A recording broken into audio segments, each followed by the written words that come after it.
Les rayonnements de la diplomatie congolaise au cœur de l'agenda présidentiel, le chef de l'État, Félix-Antoine Tshisekedi Tshilombo, a accordé ce vendredi 20 mars à la Cité de l'Union africaine une audience stratégique à Juliana Lumumba, candidate officielle de la République démocratique du Congo au poste de secrétaire général de l'Organisation internationale de la francophonie. Elle est venue présenter aux premiers citoyens la feuille de route de sa campagne pour convaincre le 56 pays votants de l'OIF et porter haut la voix du plus grand pays francophone au monde. On fait le point avec Guilain Kabalundi. Bienvenue Kabamba.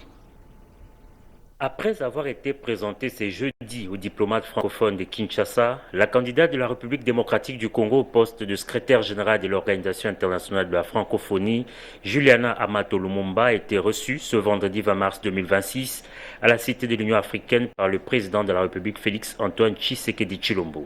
Accompagnée du ministre délégué en charge de la francophonie et de la diaspora, la candidate congolaise à l'OIF a présenté au chef de l'État sa feuille de route sur la campagne qu'elle entend mener auprès des 56 États votants.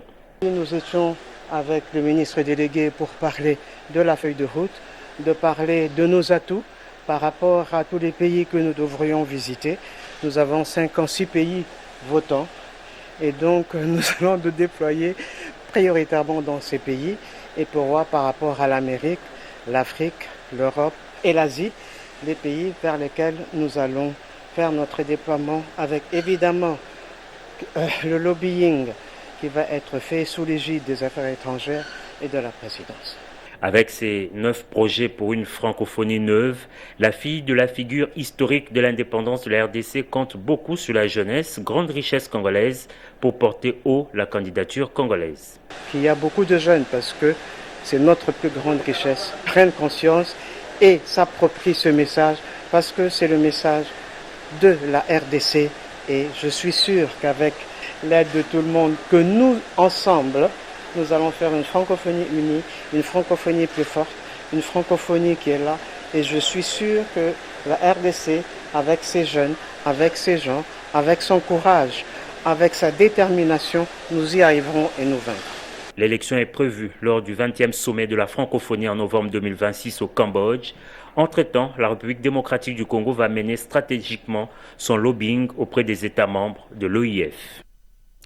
Le deuil et la solidarité au sommet de l'action humanitaire. Quelques jours après la disparition tragique de Karine, employée de l'UNICEF lâchement abattue à Goma, l'heure est au recueillement, mais aussi au renforcement des dispositifs protection. À Kinshasa, la ministre d'État en charge des affaires sociales et actions humanitaires, Eve Bazaïba Massoudi, a reçu ce jour le directeur général de l'UNICEF. Au-delà du message de compassion, cette rencontre a scellé une volonté commune, celle de muscler la coopération humanitaire. Le détail de cet échange dans ce reportage. La ministre d'État, ministre des Affaires sociales, Action humanitaire et solidarité nationale, Eve Bazaïba Massoudi, a reçu le directeur régional de l'UNICEF, Gilles Fagmignou. Au centre des discussions, la définition de priorités communes et des orientations stratégiques entre le gouvernement congolais et l'agence onusienne. Les deux parties ont notamment évoqué le plan de développement annuel des systèmes humanitaires en RDC dans un contexte marqué par de défis sécuritaires persistants. Cette rencontre intervient dans un moment particulier, quelques jours seulement après un drame survenu à l'est du pays. Le 11 mars dernier à Goma, une employée française de l'UNICEF, Karim Bussette, a perdu la vie lors d'une attaque visant un bâtiment hébergeant des travailleurs humanitaires. Et nous avons reçu ces mots de condoléances, nous avons reçu aussi sa solidarité que nous allons transmettre à toute notre équipe qui a vécu ces moments un peu difficiles. Comme vous le savez aussi, nous sommes dans le processus de développement de nos plans de travail annuels. Et on a pris le temps de l'écouter sur les priorités du gouvernement, de l'écouter sur les orientations et nos deux équipes techniques vont travailler davantage pour repréciser ce sur quoi nous allons mettre l'accent pendant cette année 2026 qui a commencé, évidemment, avec le soutien du gouvernement. Face à cette tragédie, la ministre d'État a exprimé sa compassion et sa solidarité à l'ensemble du personnel de l'UNICEF, tout en dénonçant avec fermeté la dégradation de la situation sécuritaire dans la région. C'est l'occasion pour nous d'élever les tons concernant le respect des droits humanitaires internationaux. Nous demandons que les enquêtes soient faites correctement et le plus rapidement possible pour que les responsabilités soient établies et que les responsables de ces crimes odieux puissent répondre de leurs actes. Elle a également fait part de son indignation quant au non-respect de droit international humanitaire dans la partie du pays occupée illégalement par les agresseurs rwandais. Cette rencontre marque ainsi une étape importante dans le renforcement de la collaboration entre les autorités congolaises et leurs partenaires internationaux, dans l'objectif commun d'améliorer la réponse humanitaire et de garantir une meilleure protection des civils en RDC. Merci à Chimène Dondo et à Junior Louyeye pour ce reportage. Alerte rouge sur nos greniers, la riposte s'organise face à la menace qui pèse sur nos récoltes de maïs, face à une pathologie dévastatrice qui s'attaque à cette culture de base. Le secteur de l'agriculture passe à l'offensive. Le plan de contingence est désormais activé pour stopper la progression de la maladie afin de sauver la saison agricole et garantir la sécurité alimentaire des ménages. Les points sur les déploiements de ces boucliers agricoles dans ce reportage.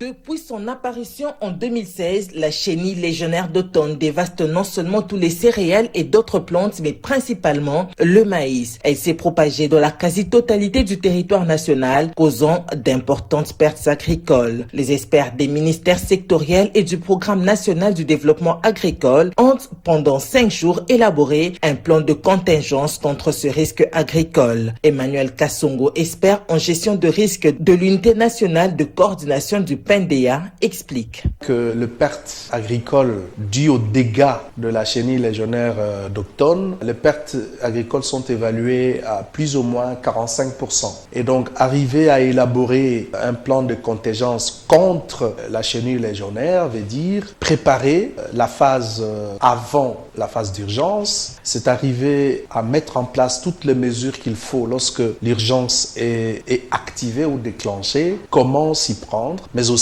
la troisième phase d'un plan de contingence, c'est la phase post-urgence. Bien avant, en 2016, un plan de riposte était élaboré de manière traditionnelle avec la pulvérisation du piment sur le maïs infecté, explique le directeur Baranier de l'ADEP. Comme vous le savez, le maïs est consommé à travers toute la RDC et surtout pour la partie centre-sud qui consomme le maïs en tant que foufou, communément appelé cancontué dans l'espace Katanga. Et ce maïs est d'une très très grande importance, surtout actuellement. Le maïs est biofortifié. On l'enrichit en vitamines pour qu'il puisse combattre la malnutrition et nous aider à obtenir l'amélioration de la santé à travers l'autosuffisance alimentaire et aussi la sécurité alimentaire que nous cherchons tant. Selon le coordonnateur du PNDA, Jean de Dieumbey, la stratégie de contingence sera mise en œuvre sur l'ensemble du territoire national. C'est sur l'ensemble du territoire national parce que nous sommes un outil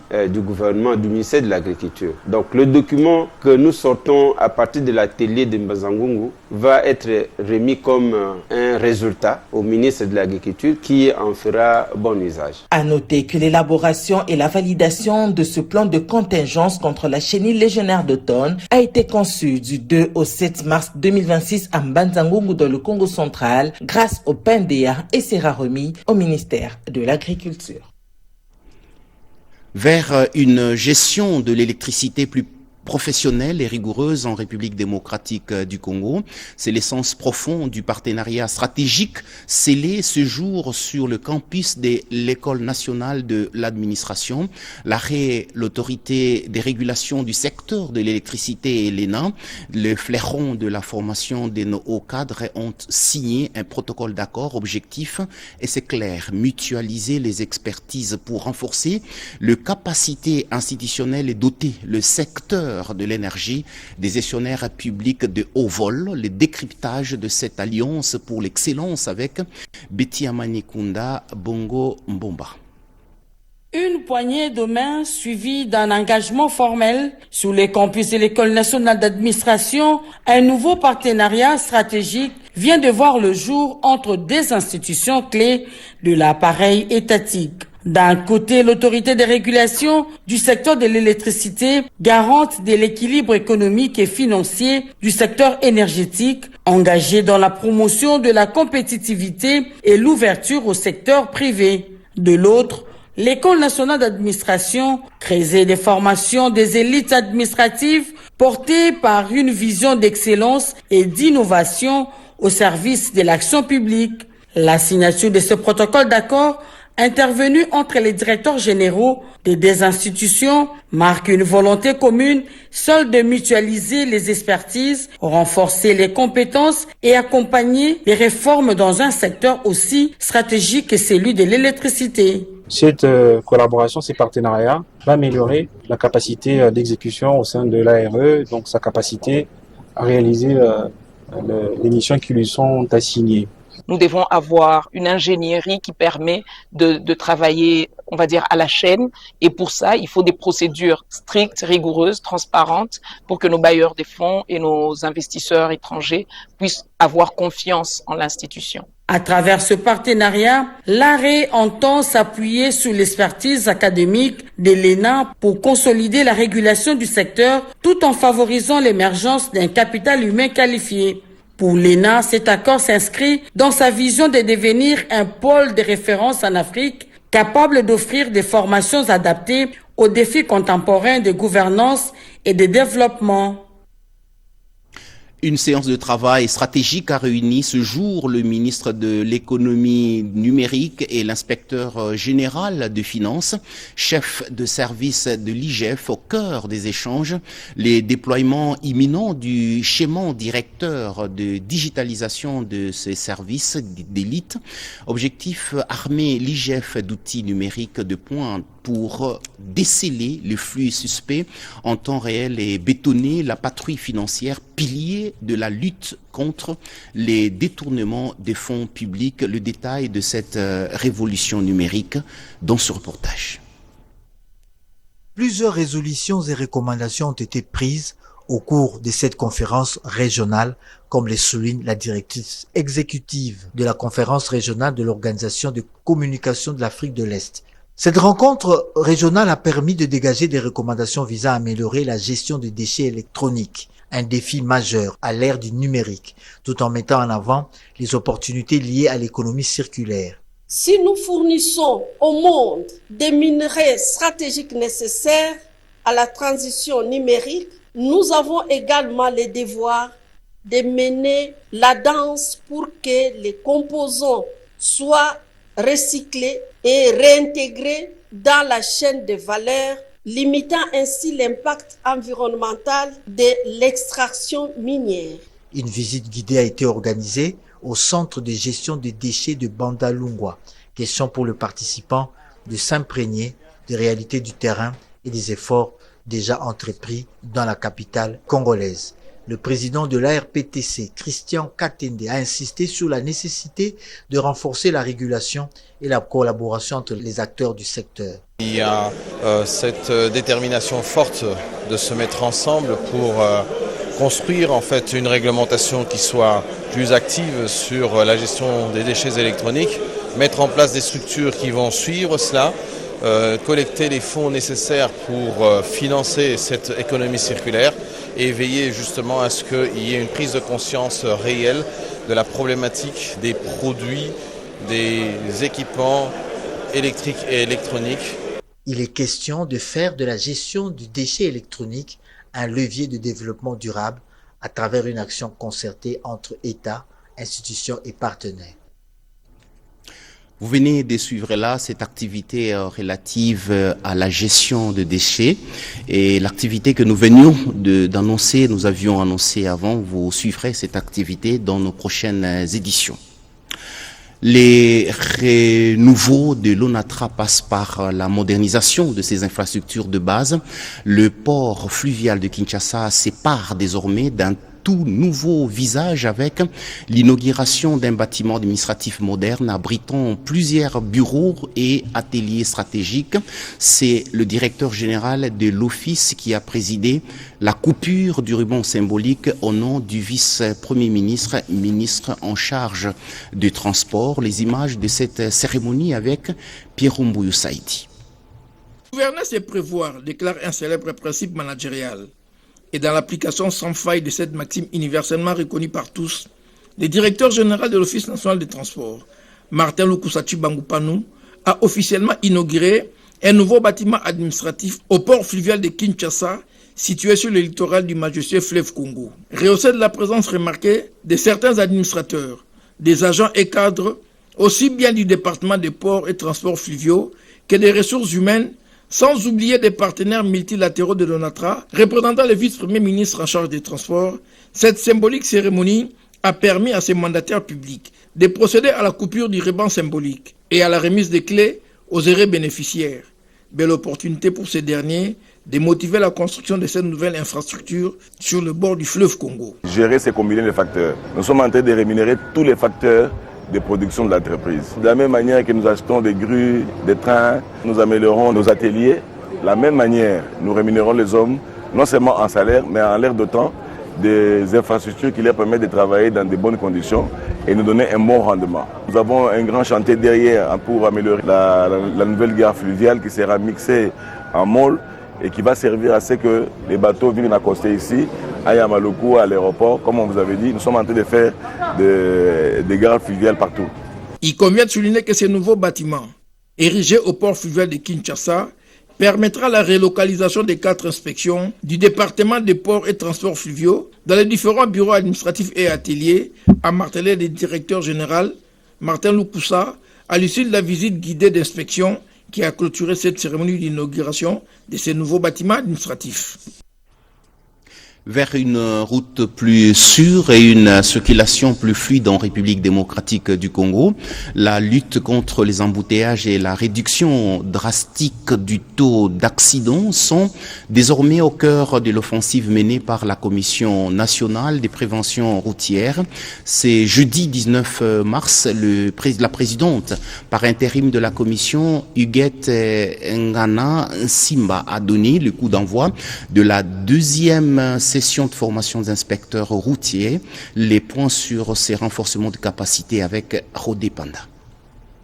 L'amélioration de la circulation routière et la réduction sensible du taux d'accident de la route, mais aussi la lutte contre les embouteillages, est une préoccupation majeure pour la Commission nationale de prévention routière CNPR. La présidente en intérim de la CNPR, Huguette Ngana Ntimba, a procédé le jeudi 19 mars 2026 au lancement de la deuxième session de formation des inspecteurs routiers aux fins de leur habilitation en qualité d'officier de police judiciaire. Pour Huguette Ngana, les futurs officiers de police judiciaire en matière de prévention et sécurité routière seront d'un grand apport dans la promotion du respect du code de la route et la fluidité du trafic. Cette initiative intervient dans un contexte de crise de mobilité urbaine dans les grandes agglomérations de la République démocratique du Congo en général et particulièrement dans la ville-province de Kinshasa, où la nécessité de renforcer la présence des agents qualifiés sur la chaussée en vue de réguler la circulation. Dans son exposé magistral, Maître Eric Birindwa Niamazi, directeur juridique de la CNPR, a révélé que cette formation sera axée sur plusieurs matières, notamment sur la technique d'enquête, technique d'interrogation, criminologie et bien d'autres cours à caractère juridique. Un total de 500 inspecteurs routiers pour Kinshasa devront prêter serment à la fin de cette session. Un appel au sursaut générationnel depuis le Kwango en marge des obsèques solennelles du chef du groupement Mbao. Une voix s'est levée pour dessiner l'avenir de la province. Maître Pierre Ntembele Mayeta a lancé un plaidoyer vibrant pour le renouvellement de l'élite politique locale. Le récit de cet hommage transformé en tribune d'espoir, en images et commentaires. Mambaou, le président national et autorité morale du parti politique Congo Debout pour le développement, Maître Pierre Ntembele Mayeta, a lancé un appel fort en faveur du renouvellement de la classe politique dans la province du Kwango. Prenant la parole devant la population venue nombreuse, à rendre un dernier hommage au défunt chef coutumier, Maître Pierre Ntembele Mayeta a invité le président de la République, Félix Antoine Tshisekedi Tshilombo, à œuvrer pour une nouvelle dynamique politique dans cette province. Selon lui, le Kwango regorge des compétences et de jeunes leaders capables d'apporter un souffle nouveau à la gestion politique et au développement de la région.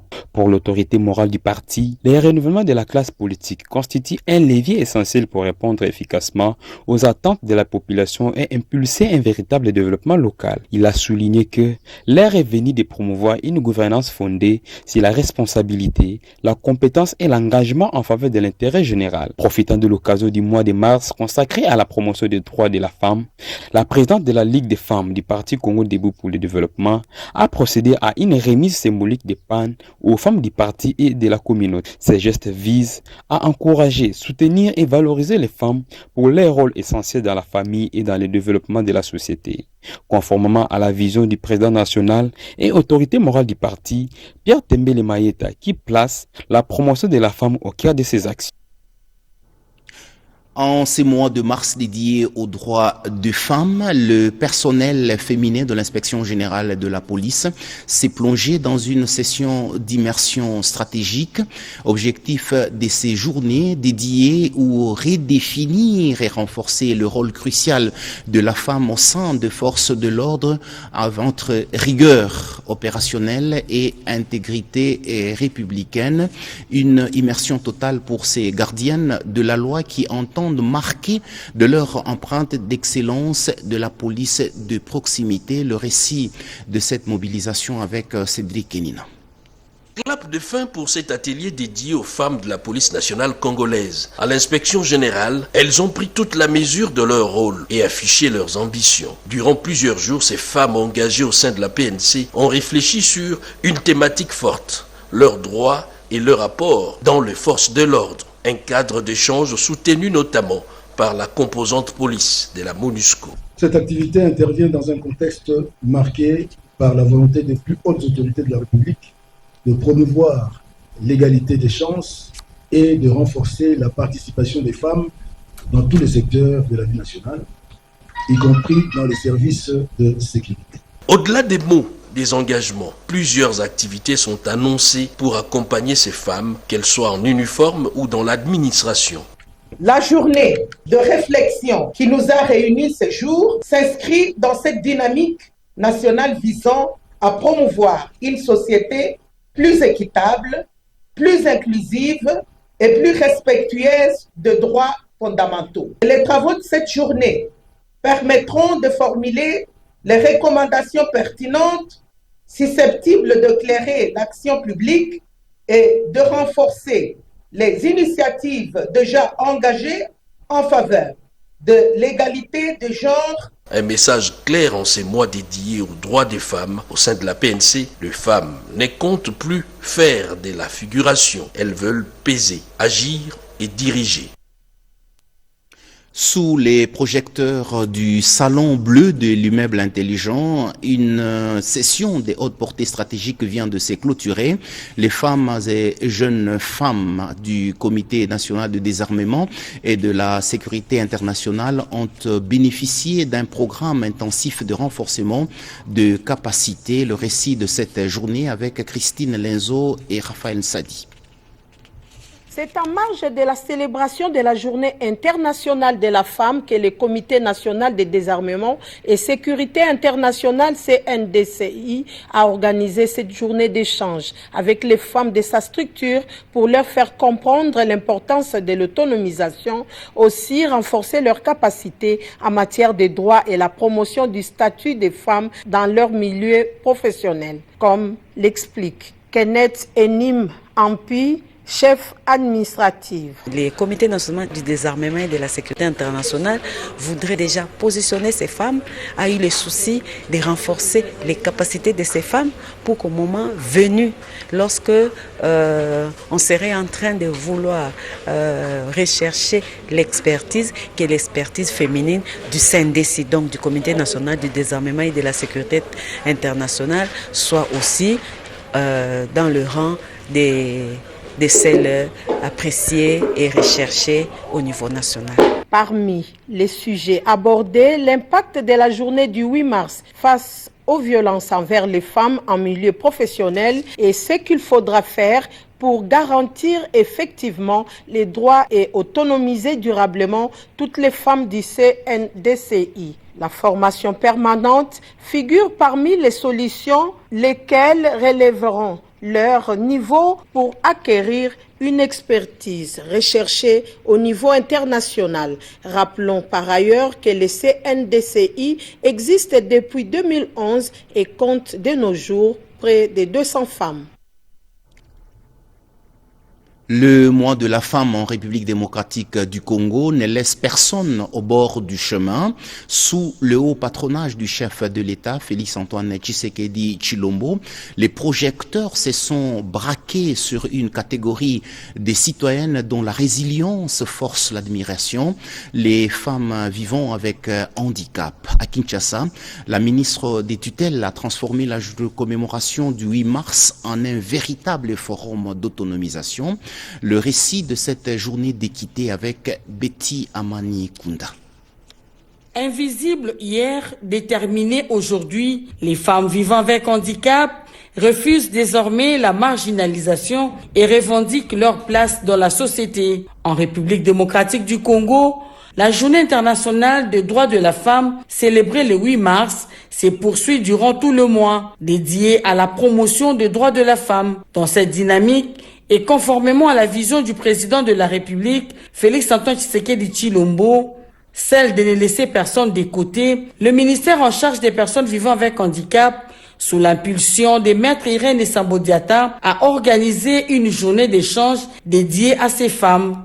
Placée sous le thème international « Droit, justice, action pour toutes les femmes et les filles » et le thème national « Droit garanti, autonomisation durable pour toutes les femmes et filles en RDC », cette rencontre a servi de cadre de sensibilisation et de formation sur le droit et leur protection. Cette rencontre a servi de cadre de sensibilisation et de formation sur le droit et leur protection. Experts et intervenants ont mis en lumière les instruments juridiques nationaux et internationaux, tandis que les partenaires, dont l'ONU Femmes et les bureaux conjoints des Nations Unies aux droits de l'homme, ont insisté sur le respect de la Convention des Nations Unies relative aux droits des personnes handicapées et la lutte contre la marginalisation. Entre témoignages poignants et échanges engagés, un message fort s'impose. L'acceptation de soi comme levier d'épanouissement, l'activité s'est clôturée par la visite des stands valorisant les savoir-faire de ces femmes, porteuses d'espoir et de résilience, suivie de la remise de pagnes. À Kinshasa, le coup d'envoi de la 3e édition du concours mathématique au féminin vient d'être donné avec une ambition claire, propulser le jeune fille au sommet de filières sciences, technologies, ingénierie et mathématiques de la capitale aux provinces éducationnelles. Une vaste campagne de sensibilisation s'active pour briser les stéréotypes et prouver que l'innovation n'a pas de genre. Le point sur ces lancements et le condensé de la campagne avec Karen Kankolongo. La 3e édition du concours mathématique au féminin est désormais lancée. Une initiative portée par l'ISADEL qui s'inscrit dans une dynamique de promotion de l'éducation scientifique de la jeune fille. Aujourd'hui, nous avons réuni les 80 participantes de la province de Kinshasa-Funa pour leur briefer sur ce que sera le concours de mathématiques au féminin et comment faire en sorte qu'elles puissent être parmi celles qui seront retenues. La seule condition est la bonne préparation. Et demandons à toutes les filles de Kinshasa-Funa de se préparer car elles seront les 80 parmi les 400 autres candidates. Dans le cadre de cette campagne, des équipes ont parcouru plusieurs provinces éducationnelles de Kinshasa pour sensibiliser, informer et surtout inspirer. De Lukunga à Tchangou en passant par Funa, Moamba et Plateau, le message est resté le même. Les mathématiques ne sont pas seulement réservées aux garçons. Je suis très heureuse et contente de voir que de jour en jour, de plus en plus, les valeurs de la femme sont mises en avant. Face aux élèves, les encadreurs ont insisté sur l'importance des filières STEM, sciences, technologies, ingénierie et mathématiques comme levier d'émanciper et